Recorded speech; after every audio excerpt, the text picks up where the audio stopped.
السلام علیکم ورحمۃ اللہ وبرکاتہ۔ نحمدہ ونصلی ونسلم علی رسولہ الکریم، اما بعد۔ معزز طلباء و طالبات، آج کی کلاس میں ہم انشاءاللہ کچھ نفلی نمازوں کے بارے میں سیکھیں گے۔ تو سب سے پہلے نماز اشراق۔ نماز اشراق کسے کہتے ہیں؟ جب سورج طلوع ہو کر کچھ بلند ہو جاتا ہے تو اس وقت جو نفل ادا کیے جاتے ہیں ان کو اشراق کہتے ہیں۔ اور اشراق کی نماز کے دو نام اور بھی ہیں، ایک اس کو صلاۃ الضحیٰ کہا جاتا ہے اور ایک اس کو صلاۃ الاوابین بھی کہا جاتا ہے۔ بعض لوگ کہتے ہیں کہ مغرب اور عشاء کے درمیان جو نوافل پڑھے جاتے ہیں ان کو صلاۃ الاوابین کہتے ہیں، لیکن اس کی کوئی بھی دلیل جو ہے نا وہ موجود نہیں ہے، بلکہ صحیح مسلم میں نبی صلی اللہ علیہ وسلم کا فرمان ہے کہ صلاۃ الاوابین حین ترمد الفصال، کہ اوابین کی نماز اس وقت ہے جب شدت گرمی کی وجہ سے اونٹ کے بچوں کے پاؤں جلیں۔ تو اب گرمی کی جو شدت کی وجہ سے اونٹ کے بچوں کے پاؤں جلیں گے، وہ مغرب اور عشاء کے درمیان کا وقت تو نہیں بنتا، اس وقت تو دھوپ ہی نہیں ہوتی، تو جب دھوپ ہوگی اس وقت گرمی کی شدت ہوگی۔ تو اس لیے صلاۃ الاوابین یا صلاۃ الضحیٰ یا نماز اشراق یہ ایک ہی نماز ہے اور اس کے مختلف نام ہیں۔ ہاں تھوڑا سا وقت جیسے جیسے چینج ہوگا تو نام چینج ہو جائے گا، نماز یہ ایک ہی ہے۔ اور اسی طرح صحیح مسلم میں ایک حدیث ہے، سیدنا ابو ذر رضی اللہ تعالی عنہ بیان کرتے ہیں کہ نبی صلی اللہ علیہ وسلم نے فرمایا کہ تم میں سے ہر ایک بندے کے سارے جوڑوں پر صبح سویرے صدقہ کرنا واجب ہے، یعنی تمہارے جسم کے جتنے بھی جوڑ ہیں ان کا صدقہ دینا تم پر واجب ہے۔ اور پھر آپ نے فرمایا کہ صدقہ کیا ہے؟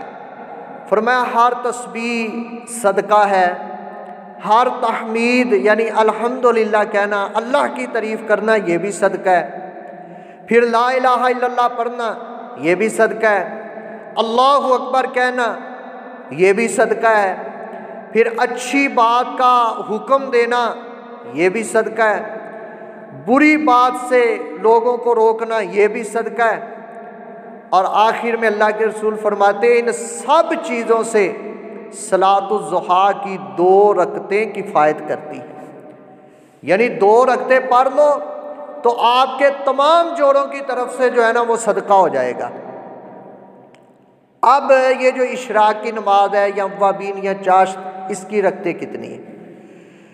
سنن ابی داؤد کے مطابق اس نماز کی 4 رکعتیں ہیں، اور صحیح بخاری میں ایک حدیث ہے، اس میں ہے کہ نبی صلی اللہ علیہ وسلم نے فتح مکہ والے دن غسل کیا اور 8 رکعت ضحیٰ کی نماز ادا کی۔ تو اس حدیث کے مطابق 8 رکعتیں ہیں، بہرحال کم از کم جو ہے نا وہ 2 رکعتیں، کیونکہ جو صحیح مسلم کی پیچھے ہم نے حدیث پڑھی ہے کہ ہر بندے کے جوڑوں پر صبح صدقہ کرنا فرض ہے، اس کے آخر میں آپ نے بتایا کہ صلاۃ الضحیٰ کی 2 رکعتیں کفایت کرتی ہیں، تو کم از کم اس نماز کی 2 رکعتیں ہیں، 4 بھی پڑھی جا سکتی ہیں اور 8 بھی پڑھی جا سکتی ہیں۔ اچھا، دوسری نماز ہے نماز استخارہ۔ یہ استخارہ کیا ہوتا ہے؟ استخارہ کا معنی ہے مشورہ طلب کرنا۔ جب کسی جائز کام کرنے کا آپ کا ارادہ ہو تو ایسے موقع پر استخارہ کرنا یہ سنت ہے۔ اور اس کا طریقہ کیا ہے کہ 2 رکعت نماز آپ نے پڑھنی ہے جس طرح ہم نماز پڑھتے ہیں، اور اس کے بعد آپ صحیح بخاری کے اندر حدیث ہے اس میں دعا بیان کی گئی ہے، آپ کے پاس جو کتاب ہے حصن المسلم اس میں بھی یہ دعا موجود ہے، اللہم انی استخیرک بعلمک واستقدرک، یہ آخر تک یہ والی دعا۔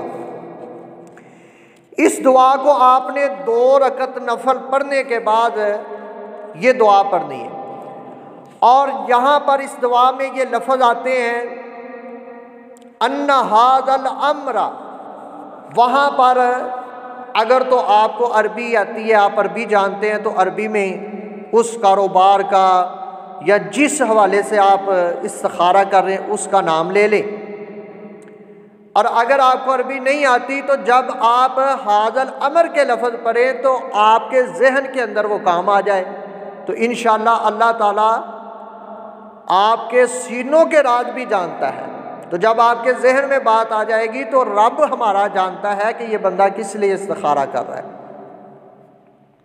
تو اس طرح وہ استخارہ کرے گا۔ اب استخارے کا وقت کون سا ہے؟ استخارہ دن کے وقت بھی ہو سکتا ہے اور رات کے وقت بھی ہو سکتا ہے،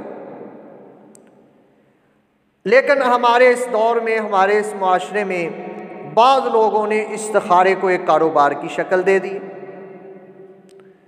اور انہوں نے جگہ جگہ پر استخارے کے اڈے بنا لیے، حالانکہ مسنون جو ہے وہ یہ ہے کہ آدمی خود استخارہ کرے، جس کو جو کام ہے، جو کام یہ کرنا چاہتا ہے، وہ خود استخارہ کرے، اپنے رب سے مشورہ طلب کرے۔ کسی دوسرے سے استخارہ کروانا یہ نہ اللہ کے نبی صلی اللہ علیہ وسلم سے ثابت ہے اور نہ ہی آپ صلی اللہ علیہ وسلم کے صحابہ سے یہ ثابت ہے۔ پھر استخارہ کروانے والے جو لوگ ہیں نا، انہوں نے یہ عقیدہ بنا لیا ہے کہ فلاں بزرگ سے استخارہ کرواؤں گا تو مجھے کوئی پکی بات مل جائے گی، کوئی اشارہ پکا مل جائے گا جس پر عمل کر لوں گا، اور وہ خواب دیکھ کر صحیح صورتحال سے مجھے آگاہ کر دے گا، حالانکہ ایسا نہیں ہوتا۔ استخارہ ضرورت مند آدمی اللہ وحدہ لا شریک سے خود کرے تو اللہ تعالیٰ اس کا سینہ کھول دے گا اور کسی جانب اس کی توجہ جو ہے نا وہ کروا دے گا۔ اور ساتھ ساتھ استخارے کے یہ بھی یاد رکھیں کہ جو کام آپ شروع کرنا چاہتے ہیں 2 رکعت پڑھیں، استخارہ کی دعا پڑھیں، اور اس کے بعد آپ اس کام کے جو ماہرین ہیں ان سے بھی مشورہ کریں۔ اصحاب الخیر جو لوگ ہیں، اچھا مشورہ دینے والے، خیر خواہی کرنے والے ہیں، ساتھ ان سے بھی مشورہ کریں، تو پھر جس طرف آپ کا دل مطمئن ہو جائے، جس طرف آپ کا ذہن ہو جائے، وہ کام شروع کر دیں۔ اگر تو اس میں کوئی خیر ہوگی تو وہ کام اللہ کی توفیق سے، اللہ کی رحمت سے جاری رہے گا، اگر اس میں خیر نہیں ہوگی آپ کے لیے تو اللہ تعالیٰ آپ کو اس کام سے بچا لے گا، آپ کو اللہ تعالیٰ پھر جو ہے نا نقصان سے محفوظ کر دے گا۔ تیسرے نمبر پر ہے عید کی نماز۔ تو یہ یاد رکھیں، عید کی جو نماز ہے، صحیح مسلم کی حدیث کے مطابق یہ باہر عیدگاہ میں ادا کرنا سنت ہے، اور اس نماز کے لیے اذان اور تکبیر نہیں پڑھی جائے گی۔ اسی طرح عید چھوٹی ہو یا بڑی،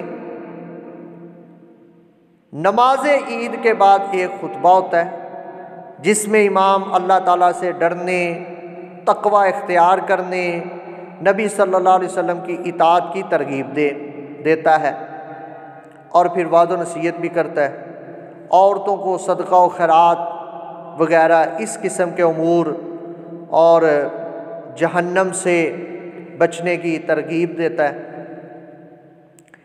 پھر عید کا وقت کون سا ہے؟ تو عید کا وقت اشراق والا ہی ہے۔ عیدگاہ جاتے ہوئے تکبیرات کہنا یہ نبی صلی اللہ علیہ وسلم کے صحابہ سے ثابت ہے۔